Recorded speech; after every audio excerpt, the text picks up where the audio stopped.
Going to talk about my 10 favorite songs from Aerosmith. There'll be timestamps in the description and playlists of other videos like this. So Aerosmith was formed in the early 70s in Boston. They're a five-piece band, two guitars, bass, drums, and singer. They've had pretty much the same band members almost throughout the whole career. In the early 80s, two of the guitar players, or both the guitar players, Joe Perry and Brad Woodford, left at different times, but kind of around the same time, the early, mid-80s. Then they did come back. Other than that little stint, it has been almost all the same guys, and they are technically officially retired as a band right now. Most famous was Joe Perry, who I mentioned before, guitar player, and Steven Tyler, singer. They were known as the Toxic Twins for his wild and sex, drugs, and rock and roll, so to speak, as they got. The band had released 15 albums between the years of 1973, their first album, then their last album was in 2012.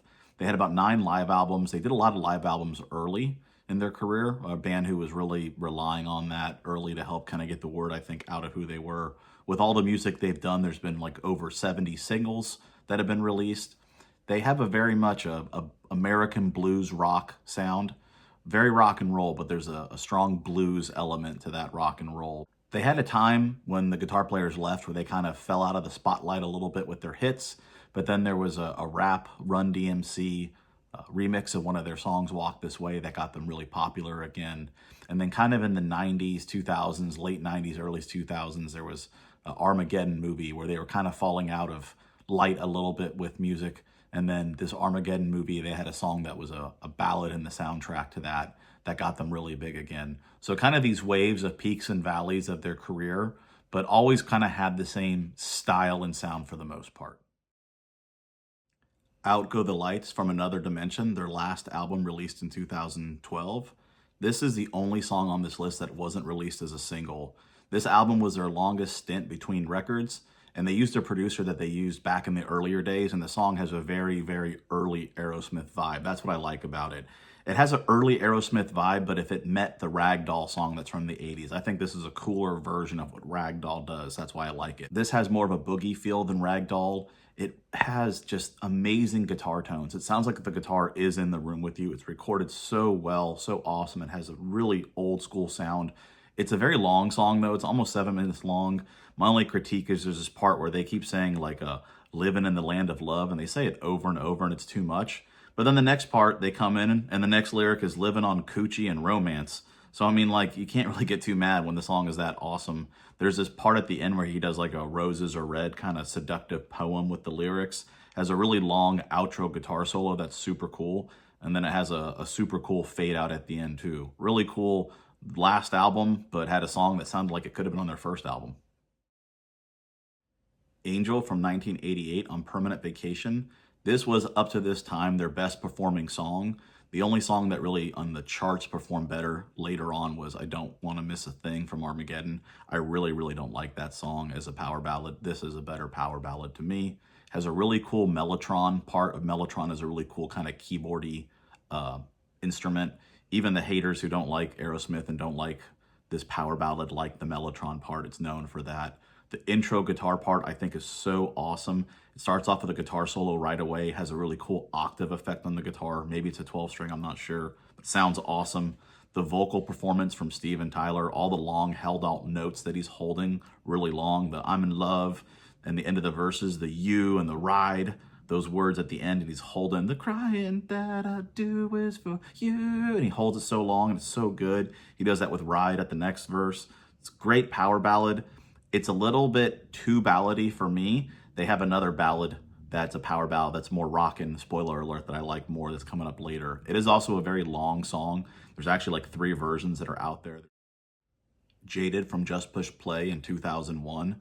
This is the same year that they were inducted into the Rock and Roll Hall of Fame, and this song was a huge hit. I think it's one of the only people to be inducted into the Rock and Roll Hall of Fame where they still have a new album coming out with a huge hit on it, which is pretty cool. Compared to the other singles on this album, none of them did really well. So this was a big deal for them at the time. It was nominated for a Grammy. It didn't win, but it was nominated. It has such a different style, almost like a jazz lounge feel to it. The drums that come in the beginning are awesome. They have almost like a U2 Larry Mullen Jr. vibe, or like a little bit more relaxed, like Stuart Copeland kind of vibe. Really, really neat. the drums. The song itself, I think, the lyrics were written from Steven Tyler about his daughter, Liv Tyler, I believe, and how she was jaded, how the way she grew up with his relationship with her. The chorus has a different vibe than the jazz lounge feel, but it all fits really, really well. The "I'm the one that jaded you" at the end of the chorus is so awesome. If it was in the 80s, it would have had horns. They do a lot of horns up to this point, but this has strings now. This is the time in Aerosmith where a lot of strings were used. So this has strings instead of the horns. Sounds really, really cool. Same Old Song and Dance from 1974, Get Your Wings album. This is their very, very blues rock sounding song. It's like a Led Zeppelin song, but then meets the American attitude of blues rock is how it sounds. Musically, the way it was actually recorded was from a sound and production standpoint. Guys that worked on it were guys that worked on stuff like Kiss and Alice Cooper. It has a very Schools Out feel. I think if you listen to this knowing it's the same people who worked on Alice Cooper stuff early, you can hear the Schools Out kind of vibe to it a little bit. I love how in the verses, the end of each lyrical line, the guitar melody like follows it really well. There's a really cool saxophone solo. And as awesome as this song is, the studio version, I do think the live version is a lot better. Shut Up and Dance from 1993 on Get a Grip. This song was a single, and it was the last single released from that album, but like half the songs from that album were singles. So I don't know if that really counts, to be honest. It had Jack Blades and Tommy Shaw as co-writers with it. Jack Blades was in Night Ranger, Tommy Shaw was in Styx. They both were in Damn Yankees. This song was in Wayne's World 2 as the Wayne stock. It's like their Woodstock at the end. They play this, and there's a live version that's on the soundtrack. Song's so cool. It's got super provocative lyrics. A lot of Aerosmith songs do, but this does. But they're really, really smart at the same time, actually. It's got a really cool whistle in the beginning to let you know the song starts. About half the verse is like sparse, like he's saying like 3 words. Then the other half is like he's reading like a whole long list of words really, really fast. So I like how it's like slow with the lyrics and then super fast with the lyrics. I think that's really cool. After the second chorus, you get to the bridge, which has this really awesome guitar solo. It rocks so hard. This band stops and there's like kind of like a James Brown Prince kind of comeback hit, like hit me, bring me back in. It's really cool. Then the way the song ends at the very end, it sounds like a keyboard is like turning knobs and it sounds just weird. Just everything about this song rocks. Really cool song. Love in an Elevator from 1989 on Pump. This song, I believe the lyrics are actually based on a true story to an extent. Who knows how true it really is, but that's what I believe Steven Tyler has been quoted as saying. It's based on a true story. This song had a Grammy nomination at the time for Best Hard Rock Performance. It was featured on the Rock and Roller Coaster ride at Disney. It's now turning into, I think, a Muppet Babies ride, which is kind of cool, but still a roller coaster. There's a vocal intro that mimics the guitar melody, which is awesome. The way in the verses, there's this like push and the pulls with the whoa, oh yeah. It's like, I think that sounds so cool how they kind of go back and forth between those. In the chorus, there's this piano that keeps hitting like a drone note consistently on the beat, and it sounds so cool. I don't know, it's just the one note, but I think it sounds awesome. The bass sounds so dirty when you hear the bass. And then there's a bridge and a guitar solo and stuff like there usually is in Aerosmith songs. But you think the song's going to end, and it doesn't. There's a whole other long verse and a whole outro. There's this vocal ending, very Queen, Freddie Mercury, a bunch of vocal harmonies all harmonizing together, a cappella style, just the voices. And that's how it ends, the going down, loving an elevator, living it up while I'm going down. He manipulates it. You know, this is before Beyonce was out there. You had Steven Tyler doing the Beyonce thing. Awesome song. Cryin from 1993 on Get a Grip. This was, to me, their best power ballad song. It's a power ballad, but it rocks and it's so heavy. I don't talk about the music videos a lot with this stuff on purpose, but this music video is very iconic for having Alicia Silverstone, who was a huge star at the time in the music video. Had some other stars too at the time that were dudes, but she was like the most famous for sure. The very shimmery intro kind of verses, 12-string kind of Beatles sounding, really, really beautiful. The melody and the chorus is just perfect. The lyrics are perfect. He is great, Steven, when he writes his lyrics at rhyming. And the crying just to meet you, now I'm dying.